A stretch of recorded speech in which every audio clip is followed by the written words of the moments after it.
16th of November 2024 at 1:11 p.m. in two separate locations. Welcome once again to our cosmic journey. It's the Dev and Design podcast highlighting the path that two gentlemen of these types made, the decisions they made in order be to make the world's best astrology software. Just move on. I am designer Jake. He's engineer Trey. Hello, Trey. Hello, distinguished gentleman Jake. You are sitting right now, distinguished gentleman Trey. You are sitting right now on the beauty and majesty of Harstine Island. Of course, am sitting in the lush urban landscape that is Montesano, Washington. And as you can tell from my little lanyard here, I might be doing library duty, which I love. Yeah, it's the only time that either of us I have to have vicarious library time through you to have any sort of like human contact because otherwise we're basically just shut-ins. This is why we do the library time. There's something really delightful about meeting other people in an environment that is not our house. And um, yeah, I have to say, I have joined Blue Sky like the rest of humanity now and moved away from Twitter, or as we call it, Zwitter now, Xwitter, Zwitter. So moving away from Zwitter and then going to Blue Sky. My Blue Sky the bio is incredibly confusing, actually, and I can probably pull it up right now. So you can see from my profile I have a very confusing melange of things. So first of all, there's me at a at a Green Bay Packers game that's on TV. There's me in Berlin, and I have mentioned that I am the founder designer of Cosmic Plumbing. I am a substitute librarian, defender of ideas, LGBTQIA plus woke mobster, and then I started talking about OUX. It's all over the place what I am. And I like to be all of these things at once. And so that's why I'm a big confusing mess. For the agenda today is called Vanity or Humanity. As it turns out, it's more vanity than humanity. Um, what Trey has a checking question. I will be doing a lot of demoing today of the design of our vanity site, which is going to be cosmic.plumbing/about and what sits on underneath there. And then we'll do a little bit of grace and thank you for all that stuff. But Mr. Henry, it is your checking question. I'm excited. Are you excited? I'm as excited as I ever am, which is basically Which is just the same as what just Thorazine levels of exactly. excitement. Sorry, what did you say? Can you repeat the question? All right, your checking question. Take it away. In these, let's say, troubling times, what comfort food do you most go for to self-soothe? What is your favorite self-soothing comfort food? I have two, well, three self-serving comfort foods, self-soothing comfort foods. One, it, Self-serving. self-serving, very vanity, all Which all about the vanity. This yeah, yeah, episode. yeah. Well, and also like I'm just picturing something that serves itself to you. Well, Like literally self-serving. I mean, whenever you give me dinner, I feel like it's self-serving, which is great. I don't know, you know, I don't know how it shows up in front of my face, but it just does. Who could say?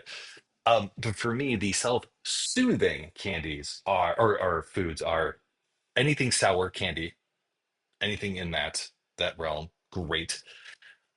Lucky Charms, or more appropriately, Marshmallow Mateys, the off-brand Lucky Charms that is made by the Malto Meal Corporation because it is delicious. And third, I would say is my homemade spaghetti, which if I have Okay. done my editing right, you are seeing a GIF right now of spaghetti and meatballs being cooked. That happened last night.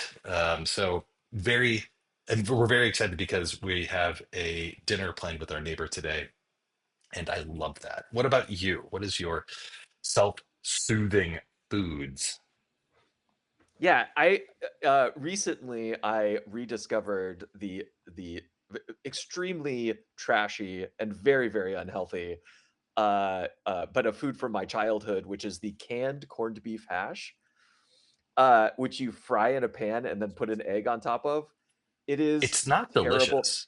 It has your like monthly, daily, or sorry, your monthly allowance of sodium in there. Yeah. It is like a salt bomb. It's Uh, basically you're basically eating it purely for the salt content because I ate it and I was like, there's nothing delicious. I mean, it's not inherently bad, but it's not like amazing.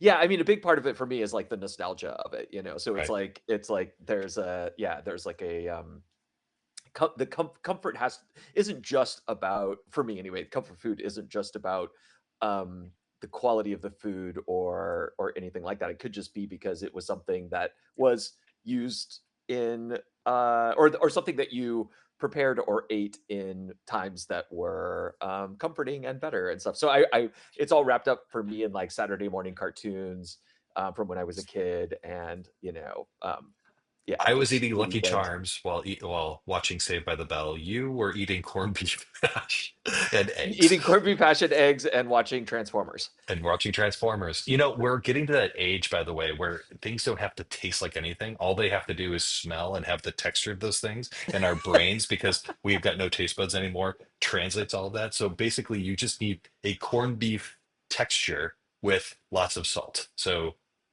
feel free to take that idea and run with it. You can make $1 million, I think, for just the corned beef texture. That's basically Yeah, just a I salt lick. but I do have another one though too, which is that my homemade bread. So Oh I think yeah. we mentioned this before, This but is I where make you're now seeing a picture of your homemade bread Making lots of in yeah, the edit. noise. Looks yeah, delicious. yeah. This one's a rosemary. It's quite good, Is that or her at least name? will be quite good. Do you- This one's named rosemary and is this also a rosemary bread. this one's named Rosemary and has thyme in it. It's very confusing. We don't understand why we did that. uh, yeah, which I make in like it's like a super simple, no need like overnight. There's no You need. just leave. There's no need. There's no need. There's no need. And you just leave it overnight and you dump it in a crock pot. It's absolutely fantastic. Or Do you have not to a go crock buy pot, bread? sorry, a No, no, Dutch no. oven. No, you don't have to buy bread. There's no need. There's no There's no need right need. here. There's no need right There's no here. need. Okay. There is a The need for bad no need bread though. the bad puns are over. I have about 10 minutes left before I have to go back upstairs and Okay. do some stuff. So let's get to the actual meat of this. It's weird, right? We're talking about things that we're doing. So we have a podcast coming out. You will see the podcast artwork right up there. It is coming out, I believe, December 3rd or 2nd. It is, as we talked about last episode, which you'll see up there. Episode 60 talks about how we are going to be on season 3, episode 4 of Magic of the United States. Isn't that great? Well, we have bios that are going to point to cosmic.plumbing slash about slash Jake for me slash Trey for Trey. And we don't have those things. We didn't have those things designed yet. Past tense. Now we do. So let's go down the journey of learning a little bit about how we design these things. So what you're seeing here over here is what's called the Orca Hub. Um, I'm not going to teach you how to do it. I haven't made it. Sophia Prater made it. She's fantastic. We talk about OUX all the time. Anyways, this is the this is the way in which we do our UX designing. So how do we do the OUXing of our stuff?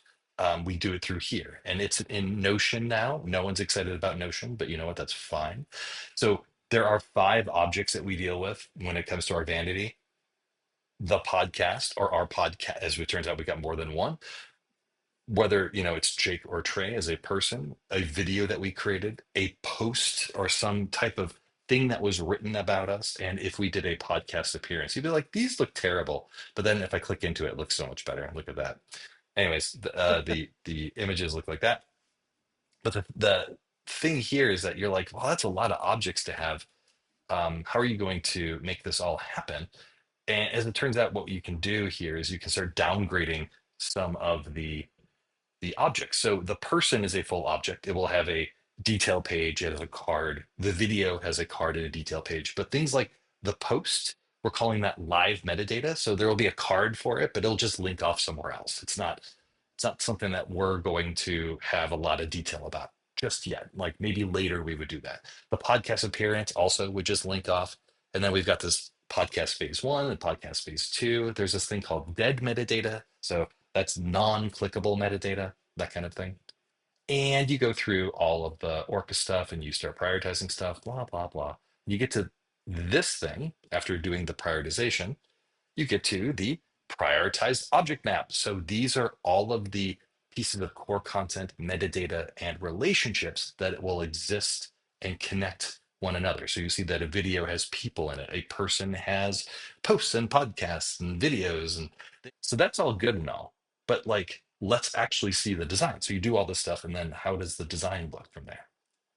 So here, as you can see over here, am I pointing the right way? I think I am, is the desktop prototype of what this would look like. I think it's much more interesting on mobile, but you would have a headshot. Here are some videos that have been made. Those videos can be of, oh, I screwed up something, I just noticed, of like either for Cosmic or for my design consulting, because I still do design consulting on the side.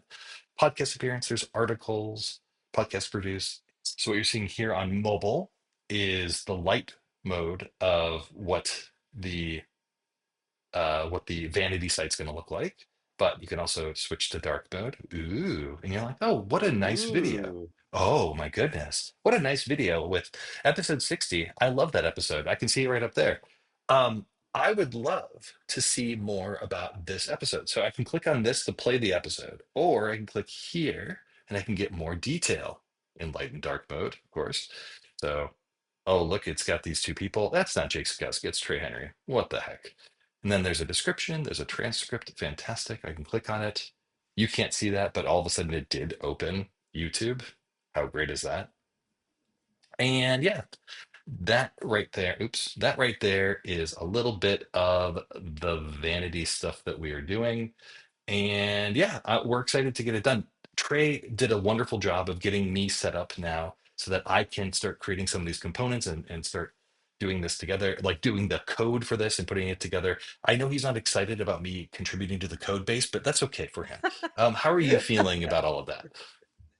Oh no, I love it. Yeah, I think it's great. And also like the contributing to the code base that you'll be doing is it's kind of sandboxed into like our about pages. And then, and it's I tried to make it as compartmentalized as possible so that we can then over time we can do things like hook it up to database models and things like that if needed. Yeah, But but we don't it'll have hopefully enough just content for that to be a thing right now. So we're just going to like code it all, like code the content all in there as opposed to having a CMS on the back end, things like that. Yeah, exactly. It just doesn't make sense at this point. Yeah. It probably will at one day, but for now, just at least to get this out for this December deadline for the Magic of the United States podcast release. Uh, yeah, it's gonna Yeah. be good. So be good.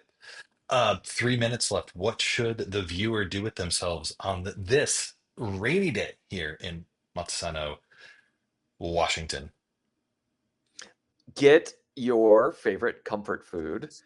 Turn off the dang news. Turn off the dang news and then Turn smear off that comfort food all over your face. exactly. Like just get so much of it that you take a bath in it while you're eating it. Yeah, so you're just like this. You're like, oh, spaghetti and Sour Patch Kids. Love it.